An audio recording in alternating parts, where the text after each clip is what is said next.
En 1930, le journal Le Matin fait sa une sur un reportage du grand écrivain Joseph Kessel. Aux confins de l'Afrique noire, Kessel a enquêté sur une pratique que l'on croyait d'un autre temps, la traite négrière.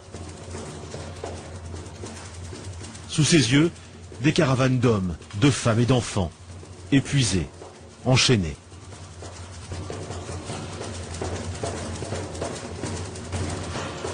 Kessel écrit.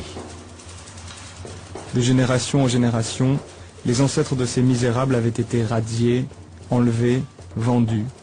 Et ils avaient servi de réserve à bétail humain.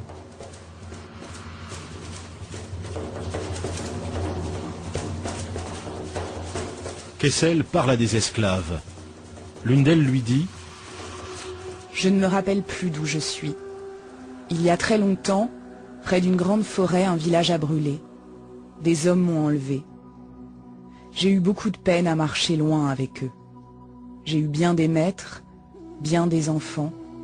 Je ne me souviens plus. Les maîtres m'ont vendu, on m'a pris les enfants. » Les gardes sont des Arabes. La destination finale de leur bétail humain, l'Arabie Saoudite et le Yémen. À l'époque, les récits de Kessel fascinent l'Europe. Mais l'histoire s'oublie vite.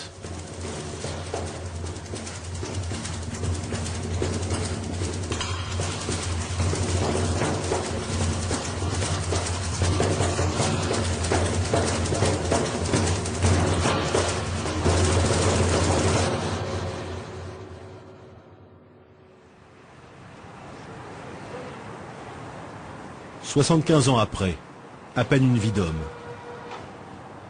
À l'UNESCO, le bras armé de l'ONU pour la culture et l'histoire. La caisse de résonance de la mémoire universelle. Comme tous les ans, l'UNESCO organise une journée mondiale de commémoration de l'esclavage. Mais dans les discours des orateurs, la traite décrite par Kessel, la traite vers le monde arabe, est absente. Je voudrais, au nom de l'UNESCO, vous remercier pour célébrer une des plus grandes tragédies de l'humanité, la traite négrière et l'esclavage.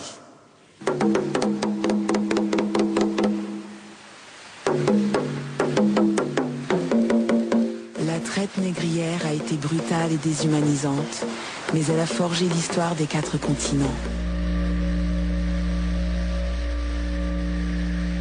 Le lieu de mémoire de cette traite transatlantique à destination des Amériques est l'île de Gorée, au large du Sénégal. Un témoignage de l'horreur visité par de nombreux touristes. Des cellules comme celle que vous faisant face, réservées aux hommes, faisant chacune 2,60 m sur 2,60 m, on en mettait 15 à 20. Ils étaient assis le dos contre le mur, des chaînes les maintenant au cou et au bras. Au milieu de la chaîne où vous aviez une grosse boule que l'esclave était obligé de porter en des 2 mains de jambes. Rendez-vous compte, pendant 3 siècles et demi, et sans répit, traqués, chassés, arrachés à leur sol natal comme les racines des temps, sous la torture et l'humiliation. Comme le montre cette carte, que l'on enseigne dans les écoles, depuis la côte atlantique, pendant plus de 3 siècles et demi, 12 millions de Noirs ont été déportés vers les Amériques. Déportés par des Européens. Une traite inhumaine, dans des conditions barbares, fondées sur un racisme absolu, où les Noirs étaient considérés comme des sous-hommes.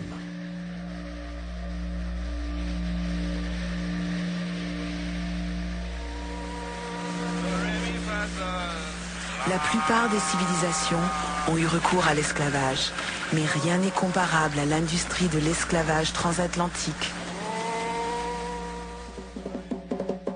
Rien n'est comparable à la traite atlantique, c'est vrai. Est-ce une raison pour passer sous silence une autre traite, non moins terrible? Depuis le Sénégal et depuis toute l'Afrique, des millions de personnes ont été déportées, non pas vers les Amériques, mais vers le monde arabo-musulman. Selon les dernières études, ils furent entre 15 et 17 millions.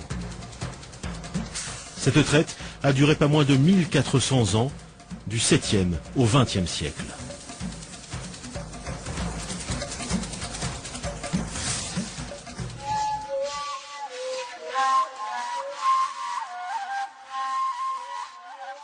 Une traite pourtant réduite à quelques légers pointillés sur la carte de l'UNESCO. Alors même que d'éminents historiens travaillent sur cette question. Il faut sortir de l'ombre aussi ces esclaves qui ont été victimes d'une autre forme de traite et d'autres formes d'esclavage et quelque part leur rendre aussi justice à travers ces études. Salah Trabelsi est l'un des meilleurs spécialistes des traites musulmanes.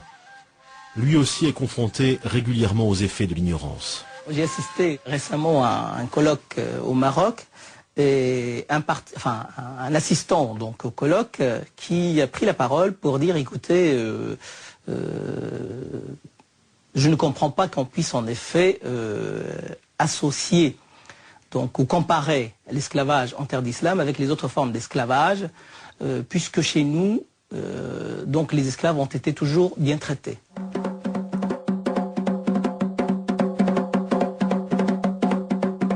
Pourquoi le monde, l'Europe, les Arabes, ont-ils voulu oublier cette histoire?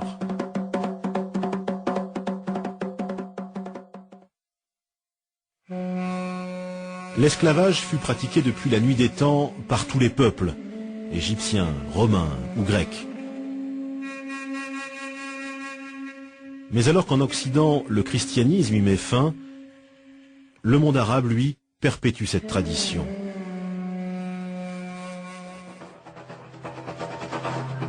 Au 7e siècle, tout s'accélère avec l'arrivée de l'islam et les conquêtes des troupes musulmanes qui contrôlent rapidement de larges territoires.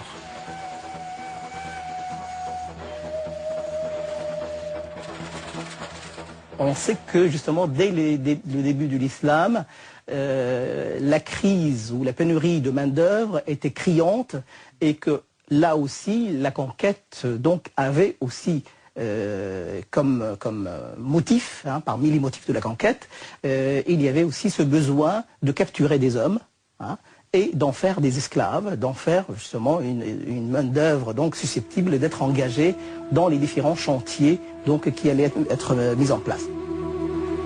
À partir du 7e siècle, dans l'ensemble du monde musulman, les esclaves sont très vite omniprésents. Leur place est même plus importante qu'on ne l'a longtemps pensé. Loin des clichés sur les courtisanes ou les serviteurs des sultans.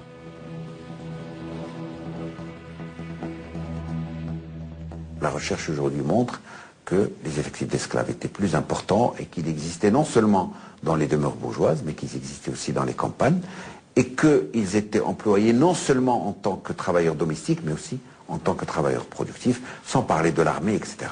Il y a parallèlement à cela une réalité terrible qui est celle des esclaves qui travaillaient dans les mines, des esclaves qui travaillaient dans les chantiers hydrauliques, des esclaves qui travaillaient dans les mines de sel.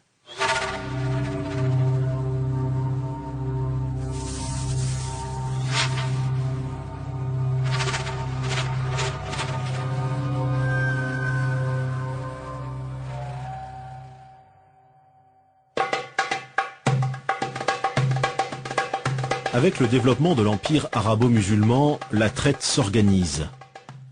Comme la traite atlantique, elle est affaire de professionnels.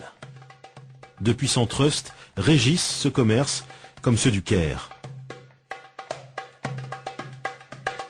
Dès le Moyen-Âge et jusqu'au XIXe siècle, il existe même un syndicat des négriers qui négocie des commandes publiques avec l'État. Dans un monde musulman où toute la vie est régie par la religion, l'esclavage bien sûr n'y échappe pas. Le Coran recommande, certes, de n'être pas trop dur avec les esclaves, mais il autorise cette pratique. L'esclavage n'est pas justifié du fait de la religion, mais la religion légifère sur l'esclavage. L'essentiel, c'est que c'est une société inégalitaire dans les faits, et cette inégalité est reprise dans les textes et légitimée par les textes, puisque le Coran parle en plusieurs termes des esclaves sans jamais remettre en question leur statut. Et le contraire eût été étonnant, parce qu'à l'époque, il était, dans le paradigme de l'époque, il est impossible de penser ces sociétés sans esclavage.